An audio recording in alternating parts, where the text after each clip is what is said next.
Okay, so take a moment and think back to the last time you were asked for assistance on the street. What caused you to hesitate? Was it not having cash on you because you don't carry it anymore? Was it not having time to stop and engage and maybe buy them a sandwich? Or was it not being sure if giving cash would end up helping or harming the person who is asking? Raise your hand if you've had this encounter in the last 10 days.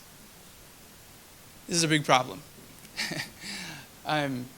So basically, we clearly want to give. As individuals, we gave $257 billion to charity last year. And as U.S. households, 90% of us gave at least $1,600 to charity. Carnegie Mellon University shows us that we're never more likely to act than for a single story in need. But that's not happening in this case because of the reasons I just covered. So GiveSafe enables those financial transactions to happen. And like Indiegogo, like Kiva, like GoFundMe, and like Kickstarter, we're going to tap into the market of local mobile giving.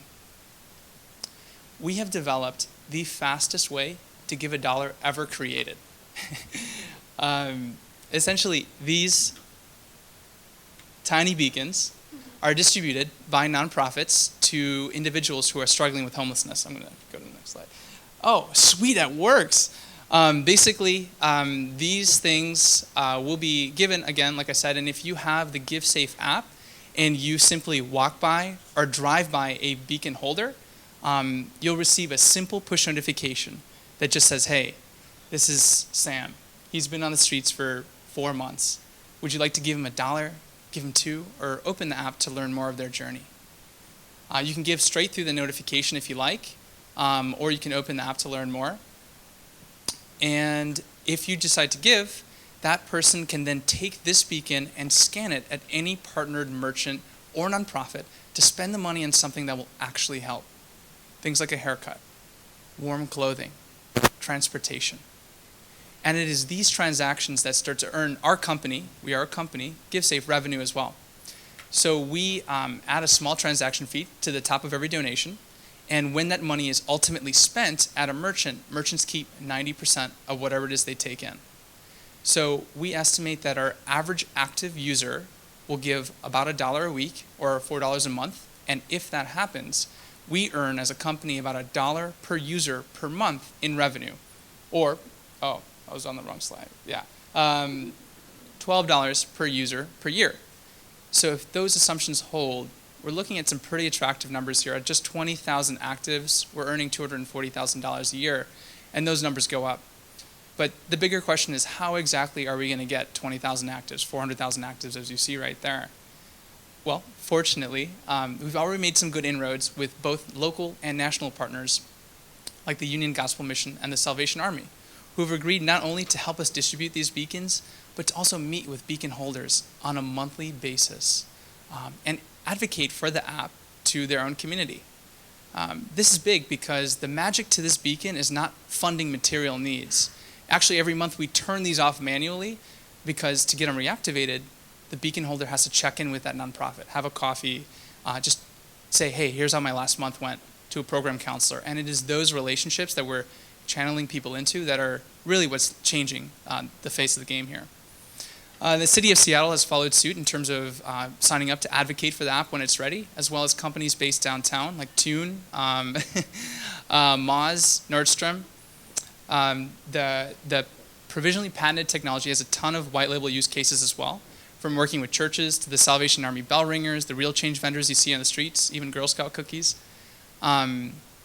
So yeah, my background is in user experience design. I've built apps before. And then we have co-founder Rene Garcia, también se llama El Code Diablo, who has legendarily never lost a hackathon here in Seattle. And then we have advisors like Jeff Lilly, the president of the mission, who has called GiveSafe the answer to the number one question he's asked in life. Jeff, what do I do when asked for assistance on the street? We've raised $25,000 for our pilot so far. We're excited to raise for our seed this spring. We're currently looking for a CMO right now. So FYI, if you're interested in either working on the product or just volunteering in terms of distributing beacons with us, or just want to be a part of the beta application, please just give me your business card and I'll get in touch. Cool. So, any questions?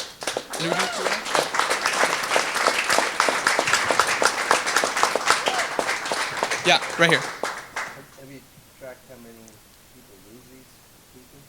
I have lost 2 of them already. So we plan on certainly tying them to like a necklace or a bracelet or a keychain. Thankfully, when these things are lost, and it's not if, it's when, no one can actually pick up the beacon and use it. Every redemption is tied to a photo match.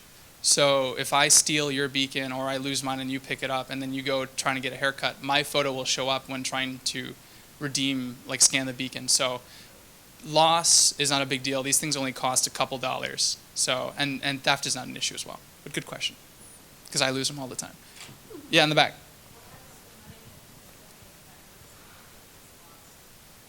I might keep it. I'm not sure yet. Yeah.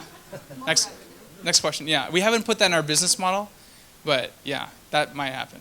Okay, go ahead. Yeah, that's a great question. We're kind of treating these like a vending machine. We're happy to kind of provide the equipment for free because it's really low cost. In our projections, the beacon cost is only 2 to 3% of our expenses. So we're happy to provide them. And there are opportunities for the white labeling aspect, like the nonprofit that just pitched. Like, instead of going to a website, I'd love to just give you a beacon. So if people had the app, they could just come next to you and donate in like a few seconds. And we'd probably charge you for that beacon, for example. But yeah.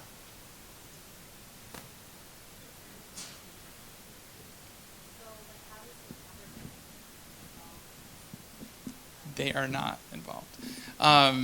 Yeah, we're not really partnering formally with the city or the government at this time. These beacons have a very limited like signal radius, so it's not going to show up on any Google map. It's not. The only way you will know if this thing is around is if you're within 5 to 10 yards of it. So there's no sort of tracking component, which is a big concern. Go ahead.